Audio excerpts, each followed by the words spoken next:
మరణాత. దేవునికి మహిమ కలుగును గాక. ఈ రోజు దేవుని వాగ్దానం న్యాయాధిపతుల గ్రంథము 5వ అధ్యాయము 31వ వచనము. ఆయనను ప్రేమించువారు బలముతో ఉదయించు సూర్యుని వలె నుందురు.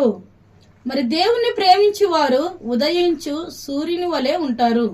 మరి ఉదయించు సూర్యుని అందరూ చూసి మరి చక్కగా మరి ప్రతి మనిషి కూడా సంతోషిస్తాడు. అయితే మనం కూడా ఉదయించు సూర్యుని వలె ఉంటే మనల్ని చూసి అనేకులు సంతోషిస్తారు. కాబట్టి మరి మరి ఉదయించు సూర్యుని వలె మనం ఉండాలంటే దేవుణ్ణి ప్రేమించాలి. దేవుణ్ణి ప్రేమించే వారిగా మనం ఉండాలి. ఇట్టి కృప మనందరికి దేవుడు దయచేయునుగాక. కళ్ళ మూసుకుందాం, చిన్న ప్రార్థన చేసుకుందాం. దయగలిగిన తండ్రి, కృపగలిగిన స్తయానికి వందనములు. దేవా, మరి నా తండ్రి ఈ దినము అయా మాతో మీరు మాట్లాడిన అయా ఈ మాటని బట్టి వాగ్దానాన్ని బట్టి ప్రభునికి స్తోత్రములు. ఈ ఉదయకాలాన్ని ఈ వాగ్దానం వింటున్న ప్రతి బిడ్డను దేవా, ప్రతి విశ్వాసిని పేరు పేరుని మీరు దీవించి ఆశీర్వదించండి అయా అందరు కూడా తండ్రి నిన్ను ప్రేమించి నా తండ్రి ఉదయించు సూర్యుని వలె ఉండే కృపను మీరే అనుగ్రహించి మహిమ పొందమని యేసు నామమున ప్రార్థిస్తుంటున్నాను పరమ తండ్రి.